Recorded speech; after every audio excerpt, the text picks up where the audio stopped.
سلام دوست عزیزم، روز من روز و شب شما بخیر هر جایی که هستید. من امروز برگشتم با یه دستور آسون غذای دیگه و مطمئنم که این دستور رو شما حتی خودتون بهتر از من بلدید. ولی نکته‌ای که من میخوام توی این ویدیو شما ببرین با خودتون و توی خونتون پیاده کنین اینه که از همچین غذاهایی استفاده کنین توی برنامه روزانه‌تون و توی یخچالتون همچین چیزی داشته باشین که خودتون توی خونه درستش کردین. و اون چیه؟ اون یه پروبیوتیکیه که شما خودتون درست کردین. حالا اون میتونه ساورکراوت باشه یا امروز چیزی که من درست کردم، من شور هویج درست کردم. این مواد اصلی توی این فقط نمک، هویج و آب جوش بوده. یه کمی هم حالا سیر بهش اضافه کردم و فلفل و اینا، ولی اصلی چیزایی که توی این هست و اینو خیلی سالم میکنه که میخوام امروز بهتون نشون بدم نمک و هویجه. و طوری که درست میشه حالا بهتون نشون میدم. شما نمک رو با هویج خوب ماساژش میدین و یه براین میشه به انگلیسی، یه آب نمکی از خود هویج درست میکنین و بعد میذارین این بمونه برای 3-4 روز توی دمای محیط، یه جای تاریک. و اتفاقی که میفته، اون باکتریایی که روی هویج هستن کمک میکنن که این شروعش تخمیر شدن و این یه پروبیوتیک خیلی خوب میسازین. در عین حال پریبیوتیک هم هست. فرق بین پروبیوتیک و پریبیوتیک اینه که پروبیوتیک باکتریای سالم رو به روده ما میاره و اینترودیوس میکنه، باکتری ساده رو وارد رودمون میکنه. پریبیوتیک تغذیه باکتریای سالمه، یعنی شما هر چقدر باکتریای سالم وارد رودتون کنین، اگه تغذیهشو نکنین اینا میمیرن.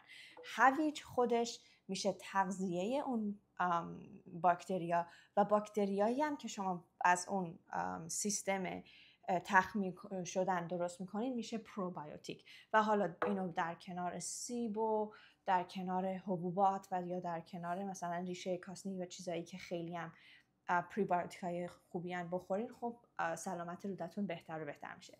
و چرا ما خیلی به باکتریای روده تاکید داریم و چرا میگیم انقدر مهمن؟ باکتریای روده نقش خیلی خیلی خیلی مهمی دارن برای سلامت مغز و بین باکتریای روده و بین خود روده و مغز یه ارتباط مستقیم و غیر مستقیم هست.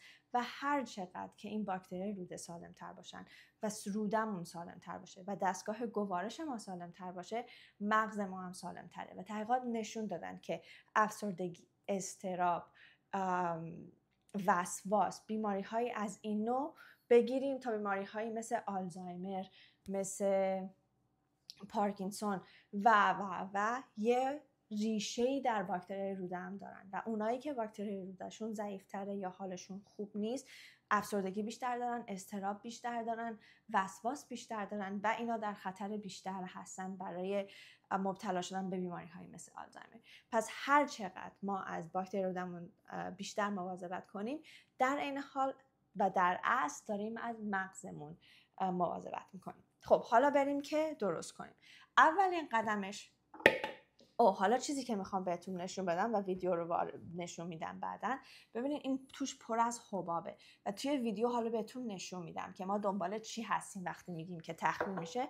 تخمیر شدن، اون باکتریا شروع میکنن نفس کشیدن و حباب ایجاد میکنن و این حبابا هی میاد روی آب و این طوریه که ما میتونیم بفهمیم که این تخمیر شده و آماده خوردنه. خب حالا کاری که میکنیم، من به اندازه شاید 3 تا لیوان هویج دارم.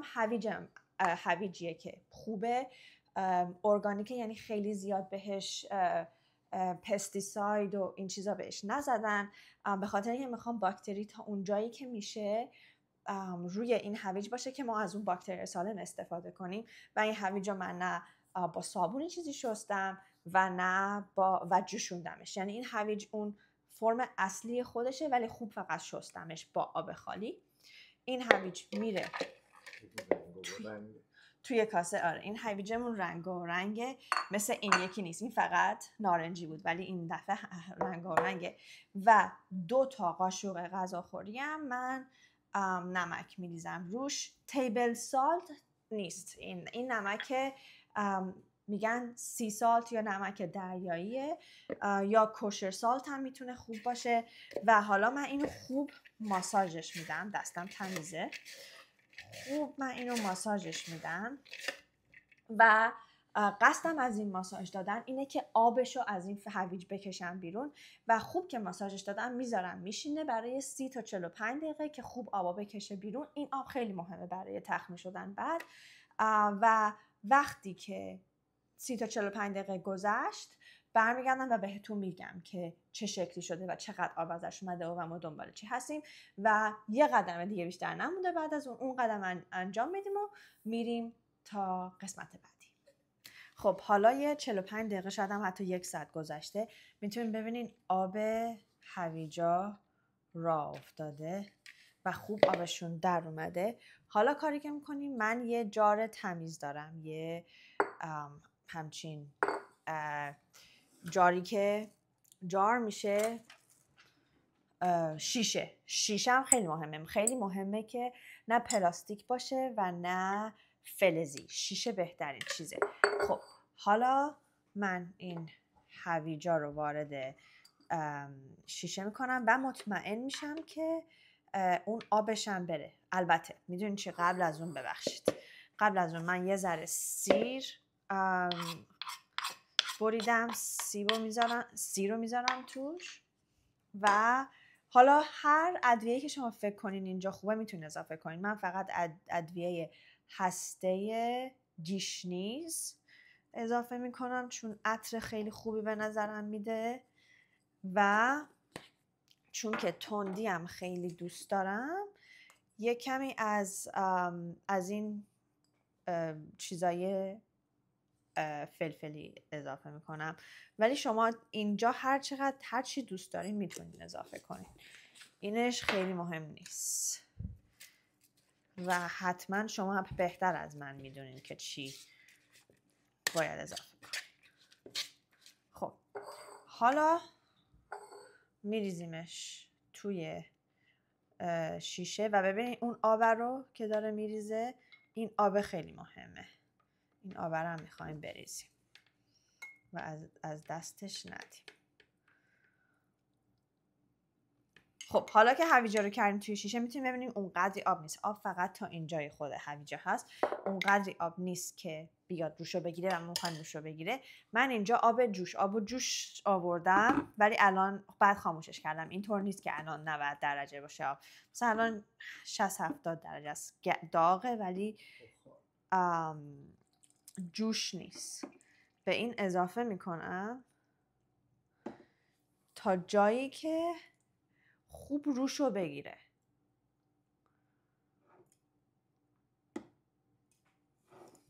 انقدر مثلا انقدر. هر بار که من آب میریزم من مطمئن میشم که یه سانتی هم الان میتونید شما ببینید یا 1 سانت نیم سانت هویج آب بالاتر باشه و کیپ هویج نباشه، به خاطر اینکه هویج شروع میکنه آبو یه ذره به خودش جذب کردن و ما میخوایم مطمئن باشیم که در کل پروسه تخمیر شده 3-4 روز آینده هیچ هویجی بیرون از آب نیست، چون اون میتونه کپک بزنه. این الان کاملا همه هویجا زیر آبه. یه کاری که شما میتونید بکنین، اگر یک چیز سنگین دارین که شیشه‌ای باشه، وزن طوری میتونین روش بذارین که زیر آب نگه داره، ولی این هویجا بر اساس تجربه من زیر آب میمونن. حالا در روزهای آینده بهتون نشون میدم که چجوری یواش یواش حبابا شروع میکنن درست شدن و چجوری ما به تخمیر میرسیم. و وقت برای درشم الان کاری که میکنم، من این در رو میبندم اینطوری و میذارم باشه و روزی 1 بار میام در رو باز میکنم و اجازه میدم این نفس رو کشه و دوباره میبندمش. اگه این کارو نکنین خیلی خطرناکه. یه کار دیگه هم که میتونین بکنین اینه که یه پارچه روش بکشین که بتونه از این طریق نفس بکشه. ولی اگه در رو میبندین روزی 1 بار باید بیاین در رو باز کنین که بذارین اجازه بدین که این نفس بکشه. الان 2 روز گذشته از اون دفعه که ما چیز درست کردیم و الان میتونید ببینید که پر از حبابه و حبابا حتی دارن میان روی چیز. و اگه یادتون باشه آبم ما زیاد اضافه کردیم ولی آب به خورد هویجا رفته، ولی هویج هنوز خراب نشده. حالا یکی از کارهایی که ما میکنیم، اول اجازه میدیم که این نفس بکشه. اینا پر از حباب این بالا و بعد اگه که اینا الان بیرون از آبه، من هلش میدم توی آب با یه قاشق پلاستیکی تمیز و دوباره فردا هم میام اینو بازش میکنم که نفس بکشه و فکر کنم 2-3 روز دیگه این آماده است. ببینین اینا هی میاد بالا، نمیدونم میتونید ببینین این حبابا، این یعنی اینکه باکتریا شروع کردن نفس کشیدن. خب این الان ما اومدیم بیرون میخوایم ازش استفاده کنیم. گفتم قبل اینکه ازش استفاده کنیم به شما نشون بدم 4-5 روز از اون روزی که شروع کردیم این پروسه تخمیری و گذشته، من روزی یه بار فقط اومدم درش رو باز کردم و بعد بستمش. چند تا نکته: یک اینکه ببینین الان این هویجا یه کمی از آب بیرونه، این خطرناکه. در اینجا یا بزنش توی یخچال یا روش آب اضافه کنین اگه میخواین هنوز تخمیر بشه. و ببینین این الان پر از حبابه، این حبابا رو، و اگر که توی اینو یه همش بزنیم میبینین که حبابا میاد بالا.